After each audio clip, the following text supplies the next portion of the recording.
Thank you for staying with us on Politics Tonight.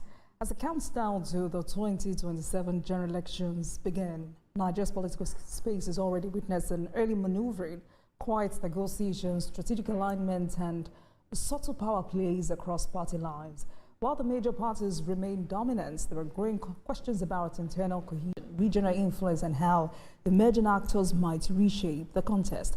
A lot has happened this week. We've seen the Minister of the FCT calling on the National Working Committee of the People's Democratic Party to intensify efforts to reclaim defected members and strengthen the party's position as a formidable opposition force. On the other hand, the David Mark-led faction of the NDC has expelled the factional chairman of the party, Nafiu Balagombe, and the member representing Yaba Federal Constituency of Kogi State to the House of Representatives, Leke Abejide. This week also, we have seen the APC leadership through a media chat disclosing to Nigerians that the party has over 13 million registered members. We've also heard from President Tinubu firing shots at opposition leaders. The president boldly says he's not scared of any one of them and can never be intimidated. Let's listen to Mr. President. Nigeria, they want to scare me off. It's a lie. I've been through this path before. And if I have to come back over and over and over again, I'll do the same thing. There is no better place than your own country. And no one can build it except you. There is no better place than your own country. That's President Bola Tinubu speaking there. So tonight we shift focus from some of the promises we've heard out there to the political strategies. Who is building the strongest alliances, where the real voter influence may come from, and how the balance of power could evolve before Nigerians head to the polls. To explore this, I'm joined by Usman Mohammed Anache of Grassroots Advocacy for Peace and Good Governance. Mr. Anache, thank you very much for joining me on the program. Thank you. Thank you. Thank you. Good evening. Good evening to you. So for what you're observing, which political parties appear to be positioning themselves most effectively ahead of the next general election in 2027, and what factors could ultimately determine their chances at the polls? When you look at the preparation for the 2027, and you look at the political parties in Nigeria today, you will vividly see that it's only the APC that is actually putting their house in order and who are ready for the 2027 election. Majority of the opposition political parties were all having internal crisis, which characterize all their leadership, their functions, their primaries, the campaigns. All of them has put their house in order. All of them are having one problem or the other, either from litigation or being a faction, some of them divided into four, internal leadership tussles, agreement between the members of the party or between those who they come to that party, and so on. So all these things are there, and unfortunately for them, most of them who are waiting for the aggrieved APC members who may decide to decamp were being disappointed because this consensus of candidates and option A4 of candidates, that means the physical standing of the membership and the cancellation of those delegates that are always being used to bring a wrong candidate to a party is all eliminated. So they can hardly get aggrieved decampees from APC. So it's just better for them to sit down and put their house in order and start planning for the 2031 election. But as for 2027, many of them can hardly participate, especially based on the ongoing court process of delisting some of these political parties, because most of them may not even be listed in the ballot box if the court verdict agree with that any political party without any elected member, even a councillor in the country, is going to be deleted. So most of these parties that people are scrambling for are not going to be there very soon. But Mr. Nachi, I've been talking about internal crisis. I'm sure you know there is no political party in this country at the moment with no internal issues. I mean, for the APC, there are, I mean, you look at some of the state chapters of the party, there are some little crises, I mean, coming up from some of these states. Would you say the difference between APC and these other parties is how the APC handles its own internal crisis? You see, the way the APC resolved their internal issues of electing their members from the ward level up to local government level, up to state level, and the way they conduct their own congresses, the national congresses, very peacefully, and elected initially, the way they even planned the committee to undertake their own national congresses is very commendable because they consider all sectors of the country. The chairman is from the northwest, Katsina. They pick the vice chairman from the southwest. They pick from another district from the east. Then the party chairman is from the central. So they have systematically give this thing to all parts of the country. They give consideration to all parts of the country. Unlike the other parties, where you see that there are people, especially the ADC you mentioned. Let me come to the ADC, the one you mentioned, which is having problem of even the leadership. The internal leadership is not even settled. Now the court has said they have given the function of the David Mark. What of the other three functions? Because they are divided into four. The NAPI other one is there. The other people are there.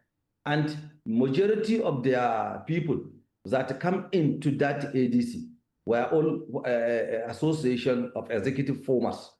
So they are all former this, former that, former vice president, former attorney general, former governor, former senator. So these are the all people that are coming, and nobody since the inception of that party, even a councillor was elected under the platform of that particular party. So you can hardly say this party can perform in the 2027 election. So if at all they scale the through of the verdict of the court, which is very soon coming, they're supposed to go and put their house in order and start preparing for the 2031 election, but not 2027.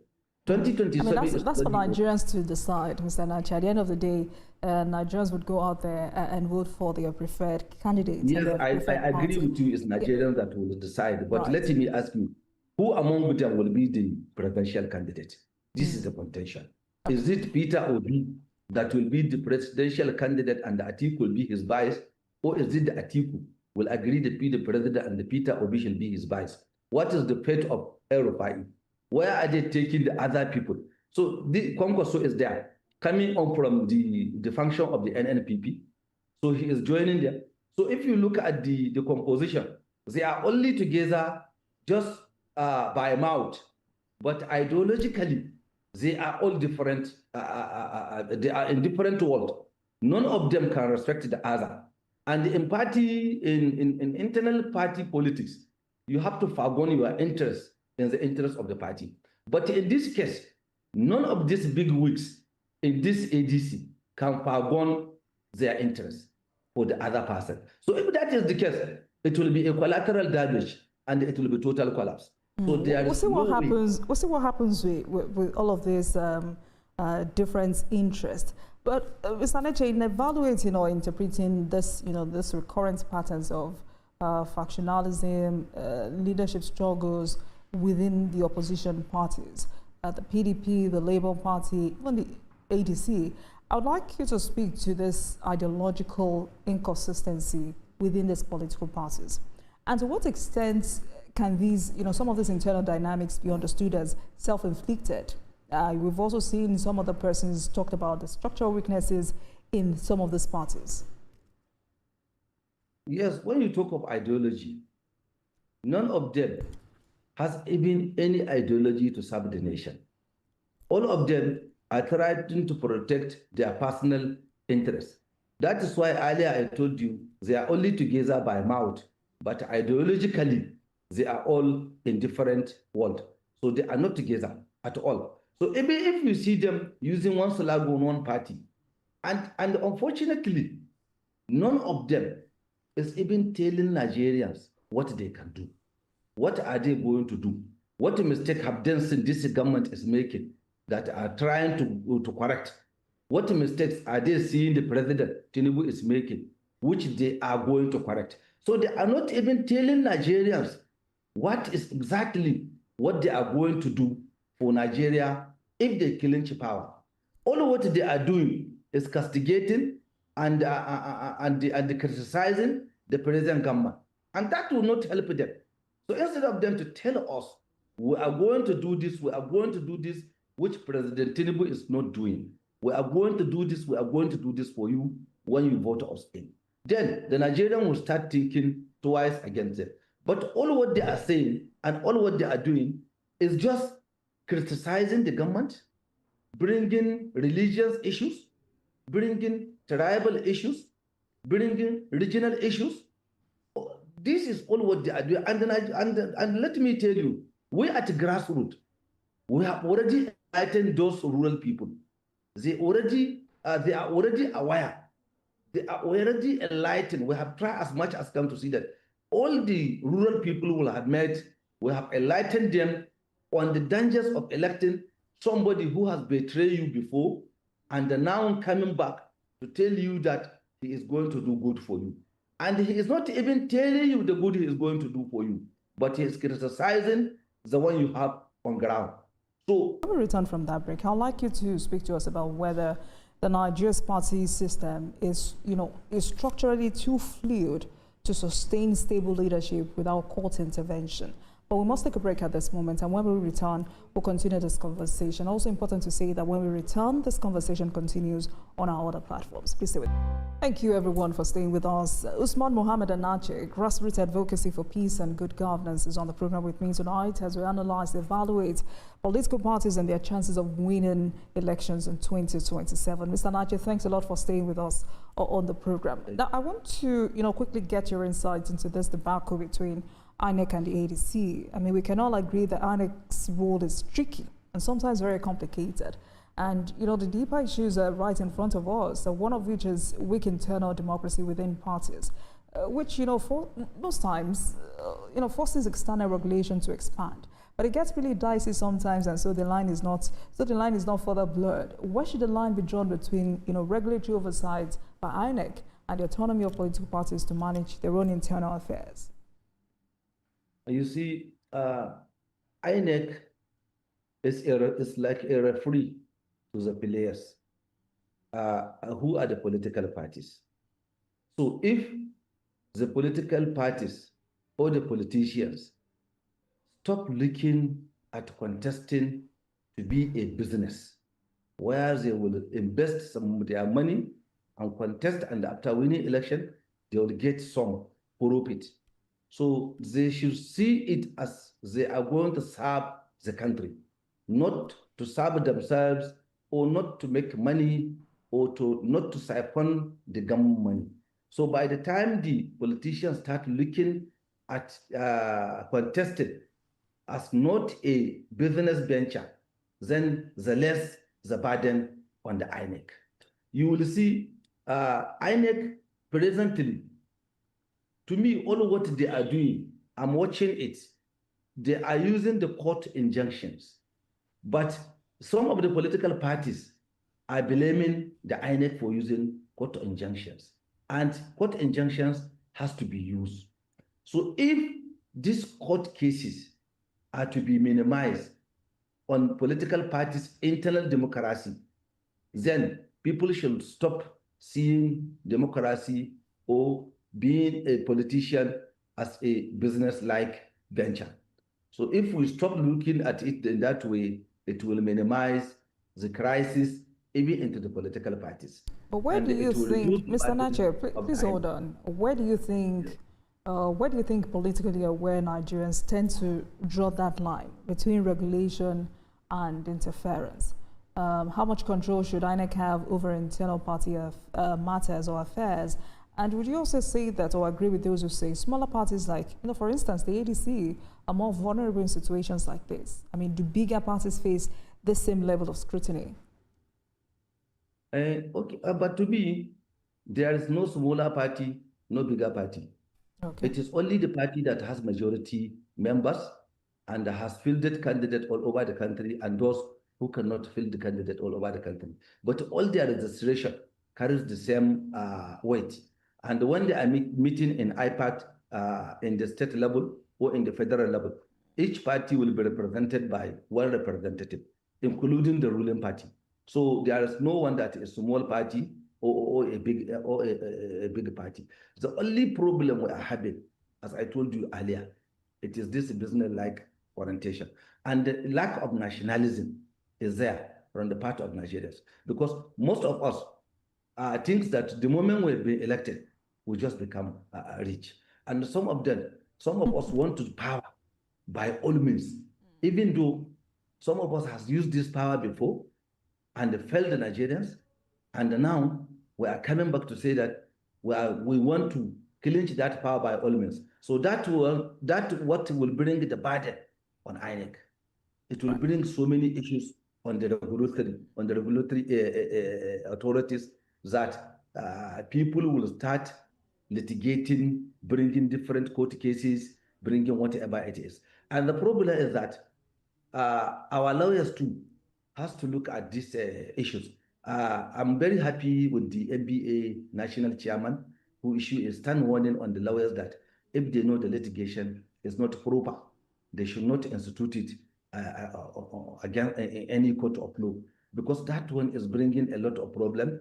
You see, cases will be adjourned or cases will be delivered, but you will see different lawyers will be interpreting it differently. Some people will tell you that you are the one. The other will come and say, no, you are not the one. So you will be between dangling. You don't even know where to go.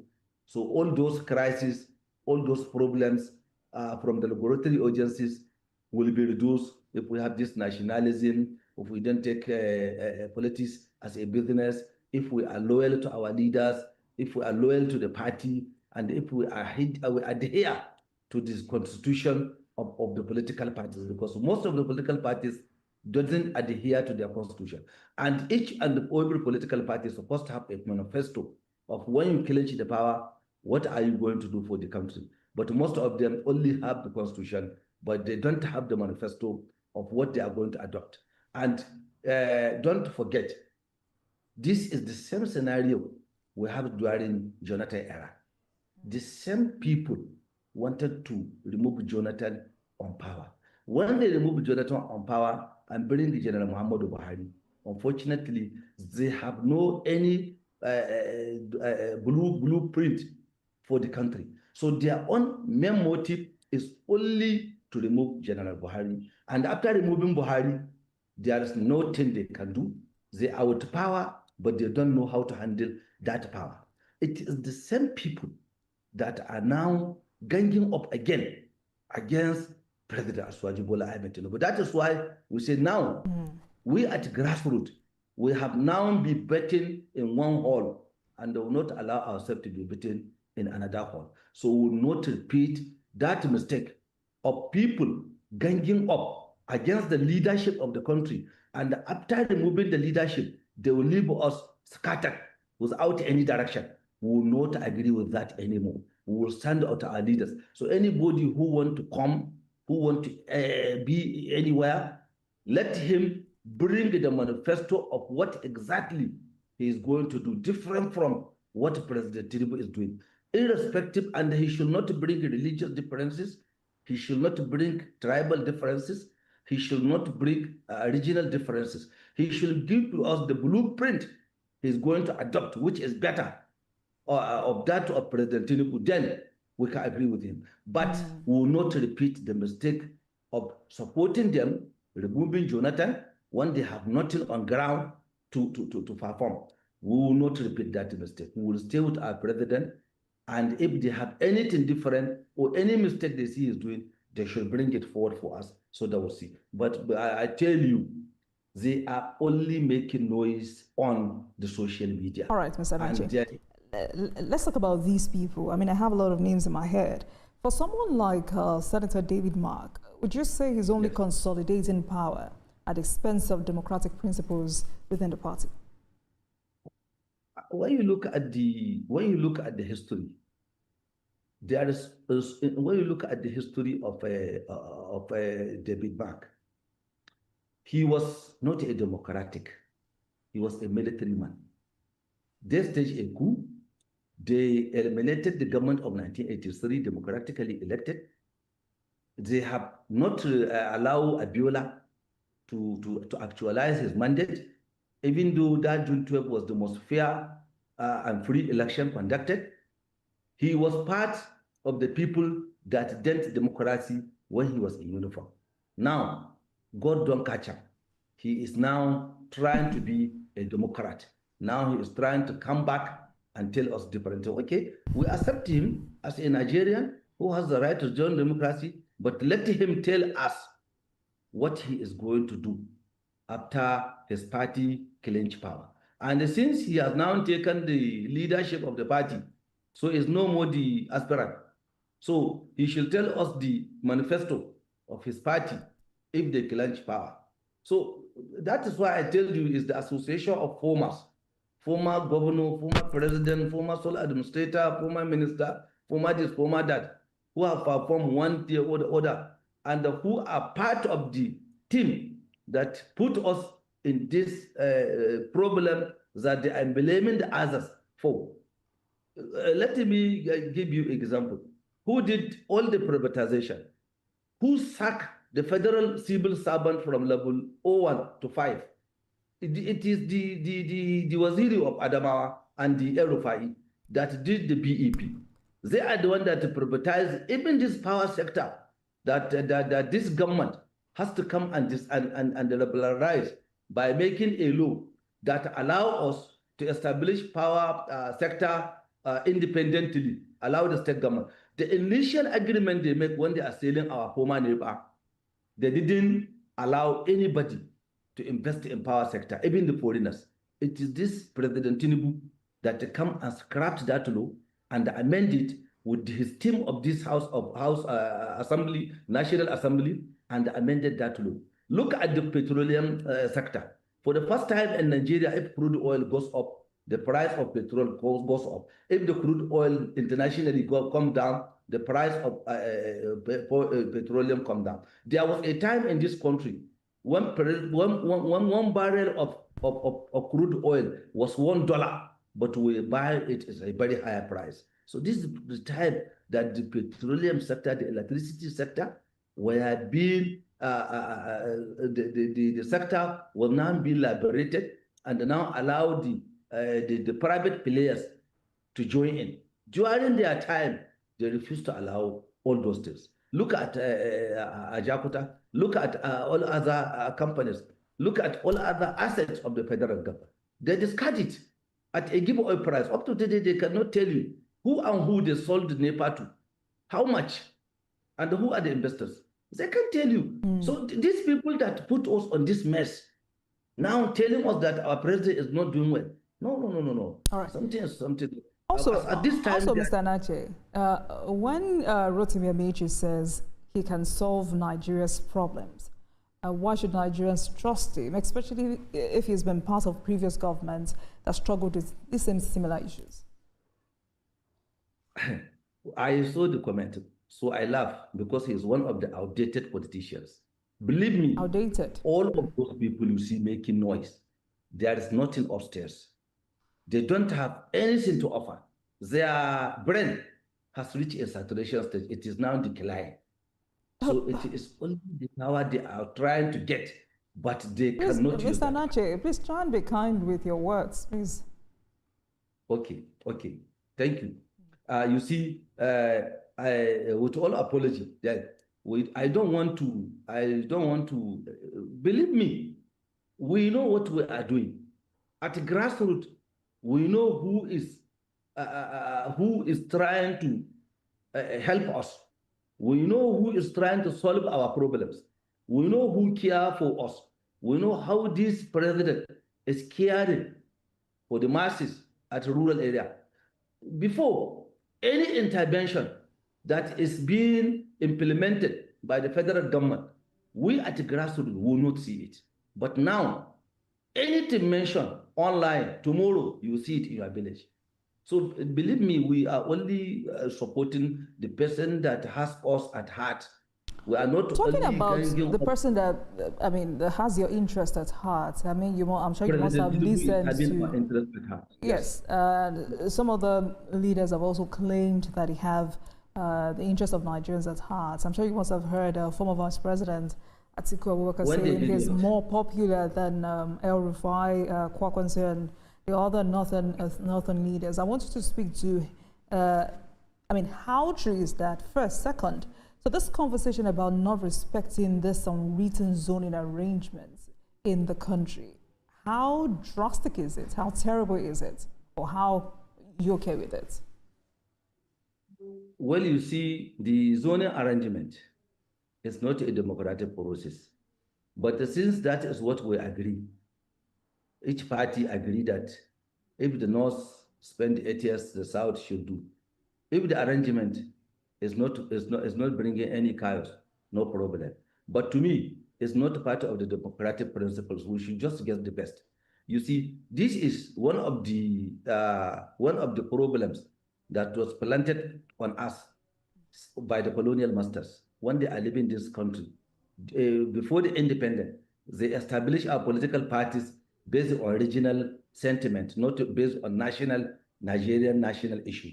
They registered the Northern People Congress only for the Northerners. They registered Action Group only for the Westerners. They registered the NCNC only for the Easterners. So there was no party as at that time that you can call Nigeria. So that is what they keep that divide and rule and plant that seed as at 1960 when they are given us independence, so that it will germinate during our time, and it is germinating now. That is why you are hearing all this sentiment. Even like, let me give you an example here in my state in Kebbi. If the governor comes from the Kebbi Central, they will tell you that the deputy has to come from the Kebbi North, and the speaker has to come from the Kebbi South, and so on and so forth. So it is the manifestation of that seed that was planted by those colonial masters before they left the country, so that they can have us divided and ruled. That is why we have anybody coming up agitating for a regional issue or tribal issue or religious issue, let him aside. Look at the best. Even if we can have the best politician who can come from the same local government, let them be vice president and the president. It's not a problem, provided we are practicing democracy. It's not a problem. But this problem has been planted by us, and it is what is killing Nigeria. And any state, even in Nigeria, which is more of the tribal issue, more of the differences in people, you will see that they are always having one crisis or the other. So the earlier we try to remove that notion in our minds, the better for this country. And if we continue agitating for that sectional, tribal, ethnicity, religious, we are not going anywhere. Because nobody made a mistake to be born in Nigeria. And nobody has a fault to be a Nigerian or to be born in Nigeria. It's God ordained that you will be born in Nigeria and you will become a Nigerian. So somebody should not look at you as just because you are from the north or you are from the south and start making noise because of political issue. And the provider somebody is bringing that issue to, is not ready to help this country. So whether you say that the president from the south, this is what we agree, even the other political parties, when they are able to bring the presidential candidates, you see that they move them to the south because it's the southern tenure now. Then after the 2031, then the northern tenure will start. And if we are able to have a good democracy and understand good democracy, will abolish that system and pick up the best. And let me tell you, even now, when we are voting, those who are making noise, let us try and see that who has the cut edge, whose brain is still working, so that we can elect who has us at heart and who has done something tangible before, which is good. So we have to access anybody coming up saying that he is coming for the leadership of this country. We should not just follow person, just the mistake we made during Buhari. I can say the mistake we have made during Buhari is to follow somebody, follow him alone, and then elected him in power. Then at the end of the day, there was no plan. But now we have a president who has a plan, especially for the grassroots. For the grassroots. For the first time, grassroots are benefiting from the federal government programs. So we are with our president now. Anybody who wants to anything else, he should tell us what he's going to do different from what is happening now. Or from what the president. If you're very happy, Mr. Nachi, if you're very happy with all the president has achieved since he assumed office, how do you then, evaluate some of the things the former vice president had said? For instance, he had accused the president of actively dismantling democracy and pushing Nigeria toward full-blown authoritarian rule with dangerous implications for the entire West African sub-region. Given his long career in Nigerian politics, does he have that moral authority to accuse another leader of undermining democracy? That was his opinion. That was his opinion, and he's entitled to his opinion. But I'm sure you know the implications of some of these statements. I mean, coming from the former vice president. You see, the problem is that the moment you join critics, anything you criticize, and you don't have replacement of what you are criticizing, then you are making no point and you are going nowhere. We have people in this country who are accusing every leader that comes on power right from the inception of the independence up to today, but they are only a manifestation of making crisis one way or the other.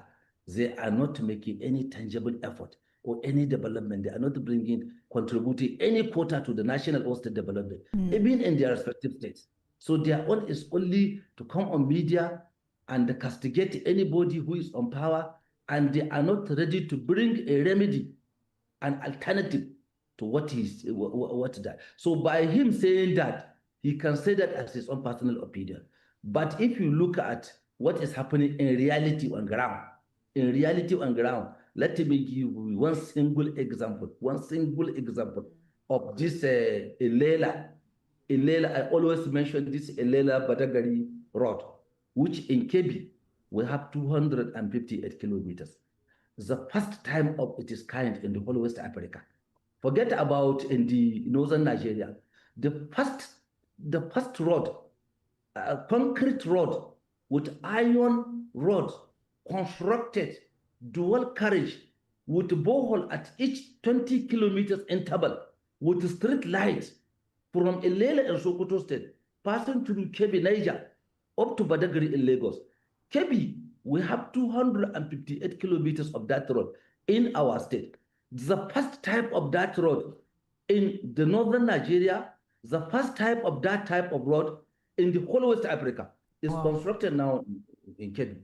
Now, tell me, if now I can start from Kebbi State and reach Lagos within 7 hours, I can reach Lagos, do my purchases, come back to Kebbi in the next 7 hours. What is the problem? So it's opened the gate and it's integrating even the whole West Africa, because it's linking Ilela, and when you go to Ilela and Sokoto State, it's linking to Kwanik, it's linking to Niger, when you pass through Agadez up to Algeria, up to Egypt. So this is the great achievement, which nobody, no government has ever even think of doing that in this country. Look at conversion of some of our hospitals to federal medical centers. Look at a lot of distributions of farm implement. Look at the catching up of the farmers, which we here are the farmers. And look at the security situation that the government, again, is trying as much as they can to see them they curtail. So all those things were there, all those achievements were there, and they are touching our people at the grassroots, our people at the rural area. So nobody from the urban area now can deceive us. We are now enlightened, and we will continue to enlighten our rural communities on those who are touching them positively. All right, so what you've just said is Atiku's statement is mere posturing, and Nigerians should not take such statements seriously.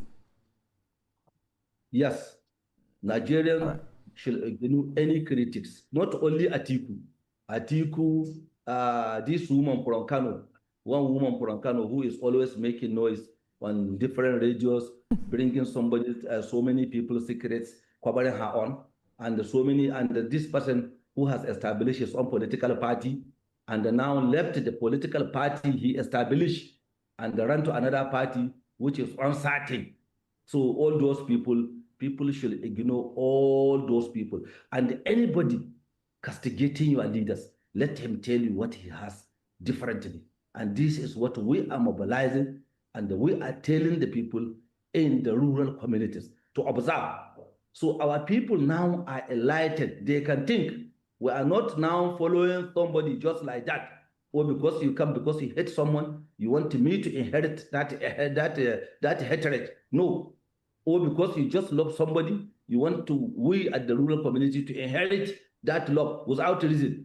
No, we are no more like that now. All right. If you hate someone, it's you that hate him, not us. All right. I mean, you've spoken so highly of President Bola Tinubu tonight. So, I mean, if you're looking, as we look ahead to 2027, what is that single biggest issue that will decide the next presidential election? The biggest issue before the next election? That will decide, the single biggest issue that will decide the next election, the next presidential election.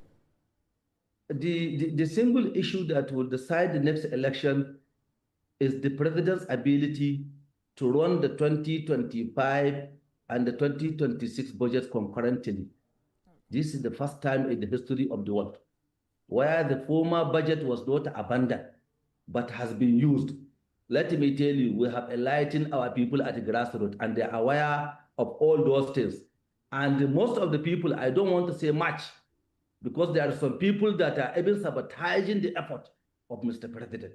We will speak on them when the time comes up. Who are these people? Are they party members? Some of them are party members. Some of them are not party members. Are they ministers? Are they senators? Are they House of Reps members? Especially some of the ministers. Are they governors? Are there some northern governors in this conversation? I don't want you to take me so much. When the time comes, we'll come on air and even mention the names. And when will that time be, Mr. Nache? Very soon, inshallah, very soon. If they didn't desist, we are going to name them, because we don't want to name anybody without a reason. When we name you, we will set the reason. Then you can come on the air and defend yourself. So no more being deceived by anybody now. All right. I'm looking forward to that conversation. I'm looking forward to that conversation, Mr. Nache. Thanks a lot for speaking with me on this Friday edition of Politics Tonight. I do appreciate your perspectives every time. Thank you. Usman Mohammed Anache, Grassroots Advocacy for Peace and Good Governance. Thank you so much. Please have a great weekend. Thank you very much. Thank you. Thank you for watching, everyone. That marks the end of today's episode of Politics Tonight. But before we go, let's tell you that the views and reactions of our resource persons are theirs and have no connection with TVC News. Meanwhile, you can watch the repeat broadcast of this episode at 12:30 a.m. Get in touch with us on our social media handles, Facebook, Instagram, and X at TVC News NG, and at Olajumokedabu using the hashtag Politics Tonight. We're also on YouTube at youtube.com/TVC News NG. I am Olajumoke Olatunji. Good night, everyone, and please have a great weekend. Good night.